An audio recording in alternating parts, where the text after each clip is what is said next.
भाई भाई निकले चोर, 31 दुपहिया वाहन जब्त, 19,45,000 रुपए का माल बरामद। मध्य प्रदेश से आकर महाराष्ट्र के अलग अलग थानों के बाजारों से मास्टर चाबी की मदद से दुपहिया वाहन चुराकर मध्य प्रदेश में बेचने जा रहे दो भाइयों को नागपुर पुलिस यूनिट 1 की टीम ने मध्य प्रदेश से गिरफ्तार किया है। गिरफ्तार आरोपियों की पहचान राहुल ठाकरे और दिनेश ठाकरे के रूप में हुई है। दोनों आरोपी मध्य प्रदेश के बैतूल जिले के रहने वाले हैं। दोनों सगे भाई हैं। आरोपी राहुल नागपुर के कलमना इलाके के मिनीमाता नगर में किराए पर मकान लेकर रहता था। शहर और ग्रामीण इलाकों में वह हर हफ्ते बाजार जाता था और मास्टर चाबी से दोपहिया वाहन का ताला खोलता था और उसे चुराकर मध्य प्रदेश ले जाता था। उसका छोटा भाई दिनेश मध्य प्रदेश में कम कीमत पर वाहन बेचता था। दोनों आरोपी मध्य प्रदेश से दोपहिया वाहन आयात कर महाराष्ट्र के ग्रामीण इलाकों में कम कीमत पर बेच रहे थे।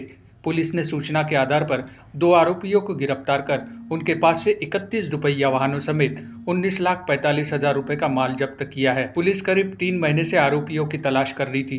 दोनों आरोपियों पर वाहन चोरी के 27 मामलों में आरोपों को पकड़ा।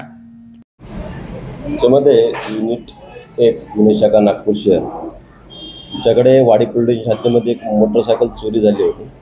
त्या मोटरसायकल चोरीचा समांतरपणे तपास करत असताना आमच्या पथकाला एक माहिती मिळाली की सराईत गुन्हेगार त्यापूर्वी त्याच्यावरती मोटरसायकल चोरीचे मोठ्या प्रमाणात गुन्हे दाखल आहेत। तो राहणारा मूळ मध्य प्रदेशचा आहे, परंतु महाराष्ट्रामध्ये येऊन नागपूर शहरामध्ये येऊन असे चोरीचे प्रकार करतो आणि इथून वाहनं चोरी करून एमपीमध्ये विक्री करतो, अशी गोपनीय खबर होती। सदरचा आरोपी हा जेल रिलीज झाल्यानंतर आम्ही त्याच्यावरती पाळत ठेवली होती। पाळत ठेवल्यानंतर आरोपीला ताब्यात घेतलं। आरोपीस ताब्यात घेऊन त्याच्याकडे त्याचं CDR ॲनालिसिस करून आपल्याकडे ज्या नागपूर शहरामध्ये वेगवेगळ्या ठिकाणी चोऱ्या झालेल्या आहेत त्याच्याबद्दलची आपण त्याच्या CDRशी तुलना केली। त्यावरून लक्षात आलं की ज्या ज्या ठिकाणी अशा चोऱ्या होत आहेत त्या ठिकाणी आरोपीचं लोकेशन घेऊन येत आहे।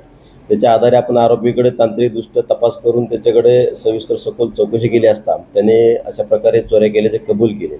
त्याच्यामध्ये त्याने महाराष्ट्रातून नागपूर शहरातून तसेच भंडारा नागपूर ग्रामीण या भागातून मोटरसायकल चोऱ्या करून तो ते मोटरसायकल्स त्याचं मूळ गाव बैतूल जिल्ह्यामध्ये आहे त्या ठिकाणी घेऊन जात होता। तिथे त्याचा भाऊ आहे, त्या भावाच्या माध्यमातून तो त्या ठिकाणी ग्रामीण भागातील जे शेतकरी आहेत त्यांच्या दैनंदिन वापराकरता त्यांना त्या वाहनं विक्री करत होता आणि त्यांना त्या वाहनाचे पेपर्स नंतर आणून देतो असे सांगून ॲडव्हान्स रक्कम घेत होता।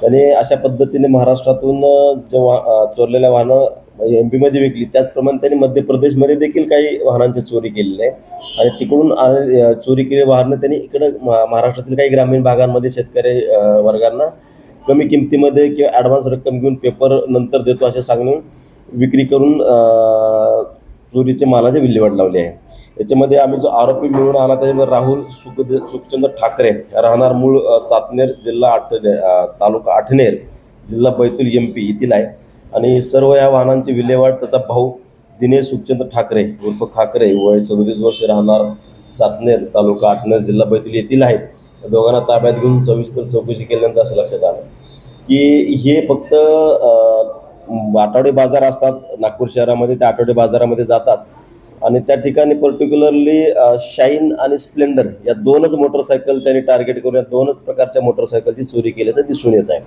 आणि चोरी केल्यानंतर त्याच्यामध्ये चोरी करताना मोटरसायकल डायरेक्ट करून त्या मोटरसायकल चोरी करणे किंवा त्याच्याकडे मास्टर की आहे त्या कीच्या मदतीने या गाड्यांचे लॉक्स त्याला ओपन करणं सहज शक्य असल्याने त्यांनी पर्टिक्युलर 2 गाड्या टार्गेट केल्या होत्या आणि या गाड्या आपण मध्य प्रदेशमध्ये जाऊन एकूण 17 गाड्या आपण त्यातून रिकवर केलेल्या आहेत पथकाने। त्याचप्रमाणे महाराष्ट्रामधून MP मधून विकलेल्या गाड्या चोरलेल्या गाड्या ज्या नागपूर शहरामध्ये असतील किंवा कारंजा या भागातून ज्या लोकांना विक्री केली होती अशा 14 मोटरसायकल त्याच्याकडून रिकवर केले आहेत। अशा पद्धतीने एकूण 31 मोटरसायकल्स आपण त्याच्याकडून हस्तगत केले आहेत। त्याच्यामध्ये आतापर्यंत आपल्याला 27 गुन्हे दाखल असल्याची माहिती मिळालेली आहे। बाकी 4 वाहनांची आपण माहिती घेतो त्याच्यामध्ये गुन्हे किती दाखल आहेत का आणि त्याप्रमाणे गुन्हे दाखल करून पुढील कारवाई करत आहोत। अशा प्रकारे आरोप